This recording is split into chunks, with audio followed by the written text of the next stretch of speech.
Okay, so today we're going to travel virtually and continue with our travel dreaming. No two dreams are alike. We need to keep our travel dreams alive. So let's make a vision board and start planning. So where are we going to go from our backyardia? With our travel vision board, we should know who is going, when, where, what we're going to do, how long we're going to stay, how much do we want to spend, how will we travel, is it tour, cruise, or all inclusive, and why are we going? Is it a special occasion? Perhaps we'll do Canada first, go to the mountains, go to BC, go to the east in Quebec or Newfoundland or the Maritimes. Many of us wanted that rest and relaxation beach getaway or an all-inclusive this year. Then now we're dreaming about those places. So, which beach is it going to be? Is it Hawaii or Mexico or Thailand? Something a little bit more exotic, the Cook Islands or Tahiti, Costa Rica? If you're thinking about a special occasion or event, maybe a wedding, a honeymoon, or an anniversary, you might want to consider the Maldives, St. Lucia, or Tahiti overwater bungalows. How about active holidays? I know many of you are quite active, so you might be interested in a walking or a cycling holiday or yoga or spa retreat.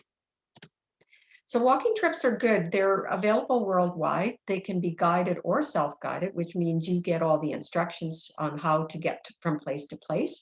They encompass all fitness levels from 1 to 9, most being 2 to 3, which are achievable by most people, and beautiful landscape, no crowds, and you can stay either in one place, like a agritismo, or go from point to point in villages, and your luggage is always transferred for you. We did one in France, and it was most outstanding experience. So an example of this, a self-guided one on the Amalfi Coast in Italy. It's one hotel stay, so that means you stay in one hotel, but you go out every day and participate in a different kind of walk. It's good for solo and couples and families. You might consider walking the Cinque Terre, which is such a beautiful area on the coast of Italy. You can either walk it, you can take trains through it, or you can take a boat around it to be able to view it from the outside like you see here. You cannot drive through it. Cycling. So there's self-guided cycling. A nice, easy biking trip is in Holland. It's a leisurely number 2. You go from point to point, and e-bikes are available. So nice flat terrain, usually in Holland. So very beautiful to see, and a very nice trip to take. Perfect for women travelers. So where do we want to go?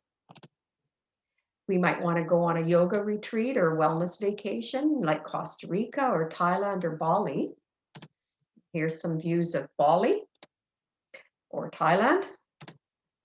Or we might want to go for that quick girlfriend getaway, shopping, entertainment, food, and wine.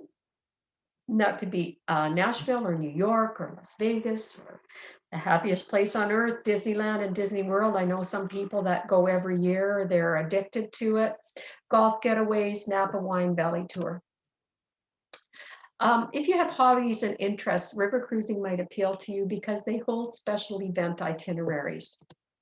So next year, Floriade is being held. It's a flower event held in Holland once every 10 years. It will appeal to gardeners and flower enthusiasts. You can do this as a river cruise, a tour, an independent, or a day trip as well. One event that's happening is with Frankie Flowers, who is a noted Canadian gardener, and he is doing one next July 2022, so you may want to go on a trip with him. Storyteller cruises are cruises with authors. So Candace Bushnell, Sex and the City, she's doing a river cruise from Paris to the Normandy beaches. So there's special events when you do a cruise with these particular people. Another author is Gone Girl, Gillian Flynn, and on her trip, there's a limited amount of single supplement waived cabins for solo travelers, so that might be of interest.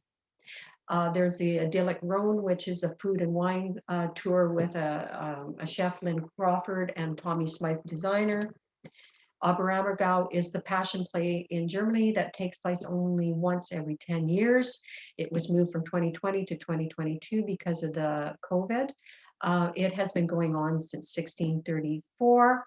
The townspeople are the only people that can act in this play, and they practice for up to a year before the performances start. Italy could be on everyone's list, of course, and then you've got Venice and Cinque Terre and Florence and Rome, but there's many other places in Italy to visit. If you are looking to travel for family history, maybe your roots are in Ireland or Scotland or the rest of the UK or anywhere else in Europe for that matter, you may want to search your roots. Ireland is one of the top destinations that a lot of people have on their list. Bucket lists. As you know, travel may look different in the future. We're not exactly sure how it's going to all unravel, but it's better to plan sooner than later for a bucket list. Some trips will require at least a year to 2 years of planning, or because based on limited availability. So start saving and planning now. If you're thinking about an African safari, you will want to see the lion, the rhino, the leopard, elephant, and the buffalo. If you're thinking about the migration, that happens usually in August or September of any one year. So you do require at least 1 year or 2 years in advance for that plan. Egypt is popular as well. Again, the pyramids outside of Cairo, the Sphinx. This is me by the Sphinx and on my camel ride. And then the Nile cruise is also available on your trip to Egypt. Peru is very popular. People want to see Machu Picchu. The people are wonderful. It's very colorful. And it is actually a foodie destination as well. Australia. So if you're planning on a trip to Australia, that's usually our winter and their summer. So it's a good time to go. You can go by cruise or tour or independently, or you could do a long stay, 1 to 2 months, where you do your own traveling to where you want to go. New Zealand, again, is another top spot that people want to go to, very similar to Canada, but different as well. The Southeast Asia, so that's Vietnam, Cambodia, Bali, Thailand, etc. And great place to visit. So much history, so much beauty, wonderful people. This is Angkor Wat in Cambodia, and this is Bantaray. So they're famous for their temples. And then this is the portions of Thailand, and then the rest of Southeast Asia.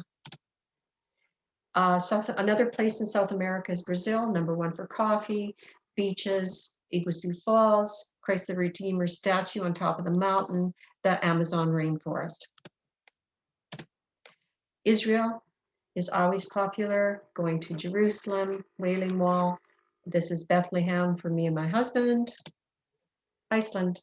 So a lot of people have Iceland on their list. It's a year-round destination. So if you don't mind winter, which of course we have, but there's different things to see there. You can see the northern lights and the different ice and rock formations as well. And you can do that you can do that by cruise around Iceland. You can do independent tour. You can do a stopover. So there's so many places and so little time. The Taj Mahal, Budapest, London, Great Wall of China, Paris, Barcelona, Ephesus in Turkey, and Stonehenge might be on your list. And then this is just me and my husband on our trip around many destinations around the world. So that's a quick trip virtually around the world. I have links to different virtual tours in different countries. I have a PDF, which is a quick guide to river cruising in Europe. I have a PDF on sustainable packing. You can subscribe to my newsletter if you like, or you can watch my weekly Facebook Live for weekly travel inspirations. So Dorothy, thank you very much for inviting me today. I hope all of you out there enjoyed our quick little trip, and I hope we all get to enjoy our trips soon.